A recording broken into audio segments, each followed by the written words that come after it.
Friends, मैं JP Chaudhary और आप देख रहे हैं YouTube channel service to saving guide. आपका मेरे YouTube channel service to saving guide में बहुत बहुत स्वागत है।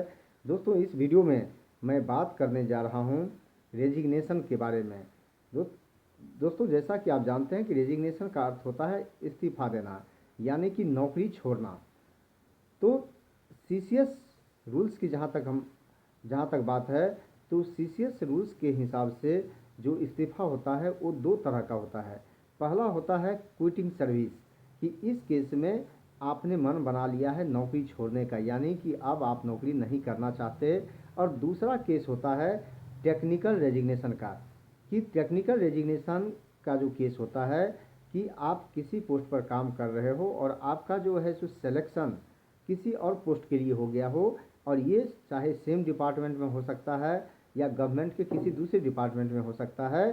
तो पे प्रोटेक्शन और सर्विस कंटिन्यूटी, यानी कि आपका सर्विस कंटिन्यू रहे, सर्विस ब्रेक ना हो, तो इस केस में आप टेक्निकल रेजिग्नेशन देते हैं, जिसके भी कुछ शर्तें हैं और उसके बारे में मैं एक अलग से वीडियो बनाकर बताऊंगा।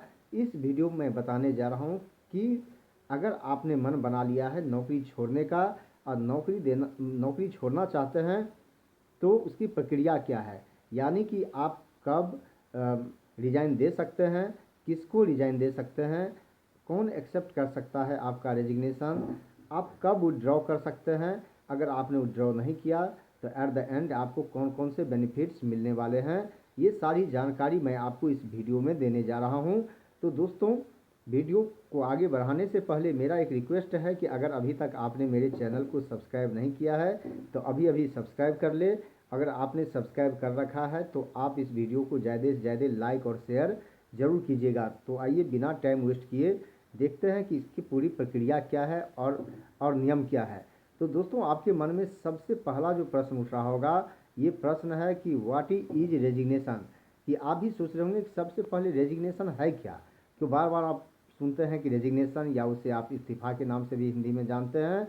तो रेजिग्नेशन है क्या, तो ये बता दूं शॉर्ट में कि an intimation given in writing. आप ध्यान दीजिए, an intimation given in writing by the government servant of his intention to resign the post either immediately और from of future date specified. ये जो खास करके हम बात करते हैं, इस्तीफा की बात करते हैं, रेजिग्नेशन की बात करते हैं, तो ये कुछ नहीं है, एक सूचना है जो आप लिखित में देते हैं। आप लिखित में ये सूचना देते हैं कि आप नौकरी छोड़ना चाहते हैं, या तो तुरंत छोड़ना चाहते हैं, या कोई आप डेट स्पेसिफाई करते हैं कि इस डेट से आप नौकरी छोड़ने का मन आपने बना लिया है। तो यही सूचना जो है, इसी को हम रेजिग्नेशन कहते हैं। अब इसके बाद आप जानना चाहते होंगे कि क्या रेजिग्नेशन के लिए कोई प्रिस्क्राइब फॉर्मेट है, क्या कोई नोटिस पीरियड है। तो दोस्तों, आपको ये क्लियर कर दूं कि इसके लिए कोई भी फॉर्मेट प्रिस्क्राइब नहीं किया गया है। आप सिंपल पेपर पर आप इसको दे सकते हैं, इसके लिए कोई फॉर्मेट प्रिस्क्राइब गवर्नमेंट ने नहीं किया है। और जहाँ तक बात है यहाँ पर नोटिस की, तो no notice period is prescribe, कोई नोटिस पीरियड भी प्रिस्क्राइब नहीं किया गया है इसके लिए कि रिजाइन देने से पहले आपको नोटिस देना है, ऐसा कुछ भी प्रिस्क्राइब नहीं किया गया है सीसीएस रूल्स में। और तीसरा बात जो सबसे अहम है, जो आपको ध्यान देना चाहिए, कि आपका रेजिग्नेशन लेटर जो है वो बिल्कुल ही क्लियर और अनकंडीशनल होना चाहिए। कि अनकंडीशनल इस केस में कि अगर आप अपने अपॉइंटिंग अथॉरिटी को ये कहें कि अगर मुझे 5 दिन का छुट्टी नहीं मिलता है और नहीं दिया जाता है, तो इसको मेरा रेजिग्नेशन समझा जाए, इस्तीफा समझा जाए, तो ये कंडीशनल हो गया। और इस केस में कभी भी आपका जो रेजिग्नेशन है वो एक्सेप्ट नहीं किया जाएगा, क्योंकि ये कंडीशनल है, इसलिए इसको रेजिग्नेशन लेटर नहीं माना जाएगा। अब इसके बाद है बाय होम सबमिटेड। अब ये रेजिग्नेशन कौन दे सकता है। तो दोस्तों, मैं बता दूं कि यहाँ दो तरह की बात है कि अगर आप पेंशनेबल डिपार्टमेंट में हैं तो आपका सर्विस अगर 20 वर्ष से कम का है तो आप रिजाइन दे सकते हैं, क्योंकि 20 वर्ष के बाद रिटायरमेंट होता है पेंशनेबल डिपार्टमेंट में, जहां आप रिटायर होके अपना पेंशन ले सकते हैं। लेकिन जहां तक बात है नॉन पेंशनेबल डिपार्टमेंट में, यानी कि जहां पेंशन नहीं है, तो उस डिपार्टमेंट में चाहे कोई टेम्पोरी हो या परमानेंट गवर्नमेंट एम्प्लॉई हो, तो किसी भी वक्त रिजाइन दे सकता है, वहाँ चूँकि पेंशन का मुद्दा नहीं है। अब इसके बाद मैं आपको बताना चाहता हूं और आप भी जानना चाहते होंगे कि ये रेजिग्नेशन किसको देना है। तो दोस्तों आपके जानकारी के लिए बता दूं कि रेजिग्नेशन आपको अपने अपॉइंटिंग अथॉरिटी को एड्रेस करना है, क्योंकि जिसने आपको अपॉइंट किया है वही आपका रेजिग्नेशन भी एक्सेप्ट कर सकता है, इसीलिए आपको एड्रेस करना चाहिए अपने अपॉइंटिंग अथॉरिटी को। अब बात आती है एक्सेप्टेंस की। क्या आपने रेजिग्नेशन दे दिया और एक्सेप्ट करना क्या मैंडेटरी है? तो इसके लिए मैं बता दूं कि जनरली रेजिग्नेशन एक्सेप्ट कर लिया जाता है, लेकिन कुछ ऐसे जो ऑफिशियल कंस्टेंट होता है इस केस में इमीडिएट नहीं भी किया जाता है। और उसका क्या है कि फर्स्ट देखिए कि when the officer concern engage on work of importance and alternative arrangement for filling of the post में टेक टाइम।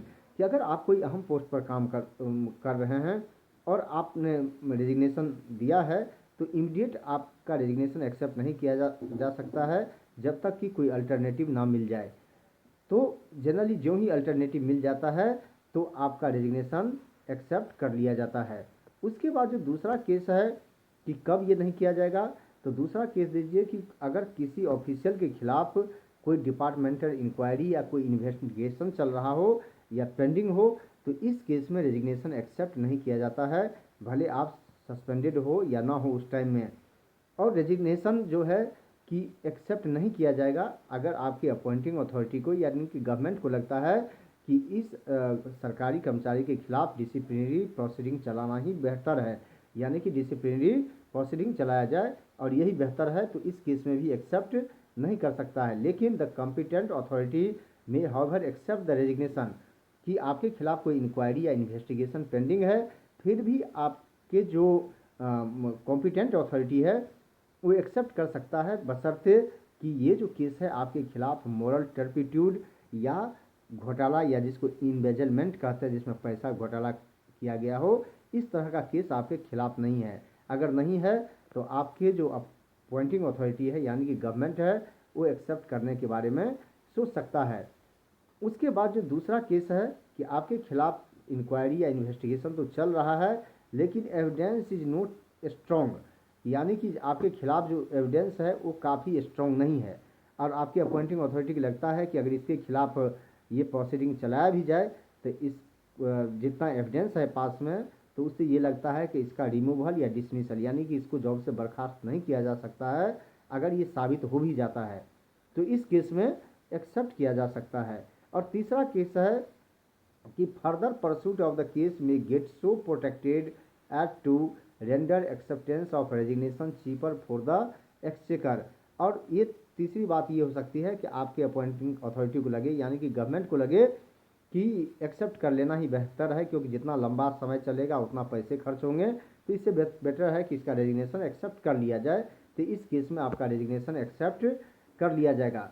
उसके बाद जो एक कंडीशन है कि आप किसी का रेजिग्नेशन एक्सेप्ट करने से पहले विजिलेंस क्लियरेंस होना मैंडेटरी है, जिससे पहले कि आपके जो अपॉइंटिंग अथॉरिटी है आपका रेजिग्नेशन एक्सेप्ट करते हैं उससे पहले विजिलेंस क्लियरेंस यानी कि ये क्लियरेंस लेना कि इसके खिलाफ कोई इंक्वायरी या कुछ भी पेंडिंग नहीं है, इस तरह का क्लियरेंस लेना ज़रूरी है। और ये ऑर्डर नंबर भी आप देख सकते हैं यहाँ पर स्क्रीन पर उसके नीचे में दिया गया है। अब बात आती है कि ये date of effect of resignation, कि आपने रिजाइन दे दिया है तो ये किस डेट से इफेक्टिव होगा। तो दोस्तों बता दें कि resignation become effective only after it's acceptance by the competent authority and on the relief of the official. आपका रेजिग्नेशन तब इफेक्टिव होता है जब कि आपका रेजिग्नेशन एक्सेप्ट कर लिया गया हो और आपको रिलीव कर दिया गया हो, तो इसी डेट से ये इफेक्टिव हो जाता है। The acceptance of resignation and the date from which such resignation becomes effective will be communicated to the person concerned. और किस डेट से आपका रेजिग्नेशन इफेक्टिव होगा ये आपके जो एक्सेप्टिंग अथॉरिटी है वो आपको राइटिंग में बताएंगे कि इस डेट से आपका जो रेजिग्नेशन है वो एक्सेप्ट किया जा रहा है, आपका जो रेजिग्नेशन है वो कब वापस ले सकते हैं।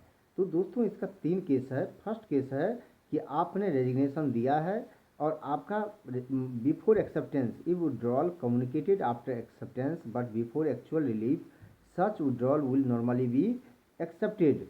अब दोस्तों क्या है कि आपने रेजिग्नेशन दिया और जिससे पहले कि आपके जो कॉम्पिटेंट अथॉरिटी है वो आपका रेजिग्नेशन एक्सेप्ट करते, उससे पहले आपने लेटर दिया कि आप अपना रेजिग्नेशन विड्रॉ कर रहे हैं, तो जनरली वो एक्सेप्ट हो जाता है, उसमें कोई प्रॉब्लम नहीं है। दूसरा केस है कि after acceptance but before actual relief, कि आपने जो रेजिग्नेशन लेटर दिया था तो रेजिग्नेशन लेटर को एक्सेप्ट कर लिया गया है, यानी स्वीकार कर लिया गया है, लेकिन अभी आपको रिलीव नहीं किया गया है जॉब से। तो इस केस में भी क्या होता है कि अगर आप विड्रॉल लेटर देते हैं रिलीव होने से पहले, तो आपका जो जनरली रेजिग्नेशन है वो विड्रॉल लेटर है उसको एक्सेप्ट कर लिया जाता है, आपको अलाउ किया जाता है जॉब में बने रहने के लिए। अगर रिफ्यूज करता है तो उसके लिए रीज़न देना पड़ेगा आपके कॉम्पिटेंट अथॉरिटी को।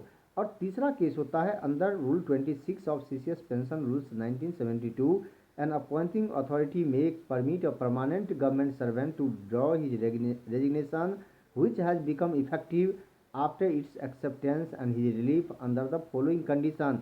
तो दोस्तों ध्यान रखिए कि जो सीसीएस पेंशन रूल है उसका 26 ये कहता है कि अगर किसी गवर्नमेंट एम्प्लॉई को रिलीव भी कर दिया गया है तो उसके बाद भी कुछ कंडीशंस के साथ उसको जॉब में वापस लिया जा सकता है। ये सिर्फ परमानेंट गवर्नमेंट एम्प्लॉई पे लागू होता है, ना कि टेम्पोरी पर। तो अब आप देखिए कि इसके लिए कंडीशंस क्या है, ये कंडीशंस मैं आपको एक एक करके बताने जा रहा हूँ।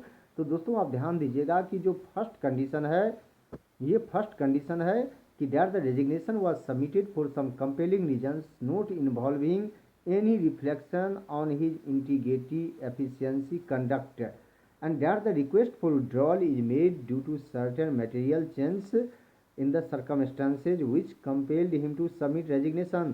कि दोस्तों आपने जो रेजिग्नेशन दिया था तो रेजिग्नेशन देने के पीछे आपका कंडक्ट नहीं था, यानी बैड कंडक्ट के कारण आपने रिजाइन नहीं दिया था, या आपकी इंटीग्रिटी पर कोई क्वेश्चन नहीं था, यानी कि ईमानदारी पर कोई क्वेश्चन नहीं था, आपकी एफिशिएंसी पर कोई क्वेश्चन नहीं था, आपने नॉर्मली रिजाइन दिया था, ये सब कारण नहीं था, ये सब क्वेश्चनेबल नहीं था जो मैंने अंडरलाइन किया है। तो उस केस में ये सोचा जाएगा कि आपको वापस लिया जाए या नहीं लिया जाए। That the conduct of the person was in no way proper, no way between the date on which the resignation became effective and the date from which the request for withdrawal was made। यानी कि जब से आपने resignation दिया, आप relieve हुए हैं job से, तब से लेके और अभी तक जब आपने अप्लाई किया है जॉब में लेने के लिए कि आपको जॉब में लिया जाए, तो इस बीच का जो पीरियड है इसमें आपका कंडक्ट बिल्कुल सही रहा है, कंडक्ट खराब नहीं रहा है, कोई गलत काम आपने नहीं किया है। इसके बाद है that the period between the effective date of resignation and resumption of duty doesn't exceed 90 days. यानी कि आपका रेजिग्नेशन एक्सेप्ट हो गया, आपको रिलीव कर दिया गया, तो जिस डेट से आपका रेजिग्नेशन इफेक्टिव हुआ था उस डेट से लेके जब तक आप जॉब में आपको लिया जाएगा या जिस डेट से आपको जॉब में ज्वाइन करवाया जाएगा, तो इसका गैप 90 डेज से ज़्यादा नहीं हो रहा है। अगर 90 डेज से ज़्यादा गैप होता है तो मैं आपको आगे बताऊंगा कि क्या करना पड़ेगा। That the post held at the time of resignation is still available. यानी कि जब आपने रिजाइन किया था पोस्ट से, तो जिस पोस्ट से रिजाइन किया था वो पोस्ट अभी भी अवेलेबल है, यानी कि वो एबलिश नहीं हुआ है, वो पोस्ट अभी भी एग्जिस्ट करता है। तो इस केस में आपको लिया जाएगा। और पांचवा जो कंडीशन है, that the resignation was not submitted initially for taking up appointment either in private commercial company or under a corporation or company wholly or substantially owned or controlled by the government or in a body controlled or financed by the government। आप simply जान लीजिए कि आपने जो नौकरी छोड़ा था, quit किया था, तो आप कोई अपॉइंटमेंट यानी कि कोई जॉब करने के लिए आपने क्विट नहीं किया था, पर्सनल रीजन से आपने क्विट किया था। अगर ये कारण रहा होगा कि कहीं पर आप जॉब लेना चाहते हैं, किसी जगह काम करना चाहते हैं, तो वो आपको वापस नहीं लिया जाएगा। अगर आपने नॉर्मली क्विट किया था पर्सनल रीजन से, तो आपको वापस लिया जा सकता है। तो दोस्तों ये आपने देख लिया कि ये 5 कंडीशन है। अब आपको मैं ये बताने जा रहा हूँ ये कि अगर आपको अब बेनिफिट की बात आती है तो आपको बेनिफिट कौन कौन से मिलेंगे। तो दोस्तों रेजिग्नेशन के केस में है कि no entitle to any benefit for past service except encashment of earn leave at credit. क्योंकि अगर जब रिजाइन करते हैं तो आपका पास्ट सर्विस जो है अब काउंट नहीं होता है, वो ब्रेक हो जाता है। और कहीं भी आप कोई जॉब फिर दोबारा करते हैं गवर्नमेंट में, तो पास्ट सर्विस का कोई बेनिफिट नहीं मिलेगा। तो एंड में आपको क्या मिलेगा, तो आपको सिर्फ मिलेगा अर्न लीव, जो क्रेडिट पर है। वो भी कितना मिलेगा मैं आगे बताऊंगा। नो पेंशन और ग्रेचुइटी विल बी एडमिसिबल, कोई पेंशन नहीं दिया जाएगा, कोई ग्रेचुइटी नहीं दिया जाएगा। Even if he is employed in government service in the same और अदर डिपार्टमेंट, पास्ट सर्विस और पे drown during such service will not be taken into account for fixation of पे न्यू पोस्ट। तो दोस्तों, अगर आपने क्विट किया था और उसके बाद आपने कहीं दोबारा जॉब भी आप कर रहे हैं, तो आपको इस पास्ट सर्विस का कोई भी फ़ायदा नहीं दिया जाएगा। यानी कि जैसा कि टेक्निकल रेजिग्नेशन के केस में होता है, वो बेनिफिट आपको नहीं मिलेगा यहाँ पर। Such person will be granted under rule 39(6) of CCS leave rules so moto by the authority competent to grant leave cash equivalent to in respect of 50% of earned leave at credit, कि जो आपके earn lived आपके credit में था, आपके account में था, उसका 50% ही इनकैशमेंट दिया जाएगा, उसी का कैश वैल्यू आपको दिया जाएगा। और ये जो है सो मैक्सिमम ये हो सकता है 150 दिन। और इसमें से अगर एलटीसी पर जाने समय में अगर ईएल को आपने इनकैश करवाया था तो उसको डिडक्ट कर लिया जाएगा, उसके बाद जो बचेगा तो 150 दिन में से उसको काट के और बाकी ईएल इनकैशमेंट दिया जाएगा। और जहाँ तक बात है एसपीएल की, तो एसपीएल लैप्स कर जाएगा, एसपीएल का कोई भी एसपीएल को काउंट नहीं किया जाएगा। तो दोस्तों, यही है सीसीएस, खास करके सीसीएस रूल्स के तहत जो रेजिग्नेशन की प्रक्रिया है, इससे संबंधित रूल्स है। और आपने देख लिया, और मुझे पूरा विश्वास है कि यह वीडियो आपको अच्छा लगा होगा। अगर अच्छा लगा तो आप मेरे वीडियो को लाइक और शेयर ज़रूर कीजिएगा। और अंत तक बने रहने के लिए आपको बहुत बहुत धन्यवाद।